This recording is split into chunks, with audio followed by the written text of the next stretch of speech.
वणीचा black Friday, वडील व 3 मुलींचा मृत्यू, शहरात शोककळा। वणी शहरात आज सकाळी घडलेल्या एका भीषण अपघाताने संपूर्ण जिल्हा हादरला आहे।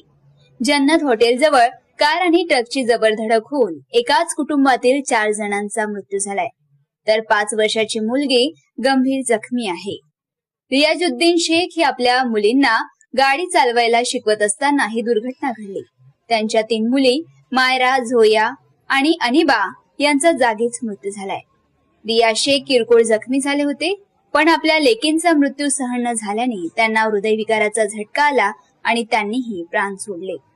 या अपघातात रिया शेखच्या भावांची 5 वर्षाची मुलगी इनाया गंभीर जखमी असून तिला नागपूरला रेफर करण्यात आले आहे। अपघातानंतर ट्रक चालक फरार झाला असून पोलीस त्याचा शोध घेत आहे। महिन्याच्या अखेरीस घडलेल्या या दुर्घटनेने वणी शहरात शोककळा पसरली आहे। एका क्षणात शेख कुटुंब उद्ध्वस्त झालं आणि शहराला हादरून टाकणारा काळा शुक्रवार सर्वांच्या मनात कायमचा कोरला गेला। मुलगी होती, मुलगीचं होता जिवंत, तिला पहिले नेली, नंतर माणूस होता ते डोगाला नेलं। मिस्त्री हो म्हणते कोणता तरी रियाज मिस्त्री हो म्हणते का क्या यहाँ पे साई मंदिर, साई नहीं कि आपने साई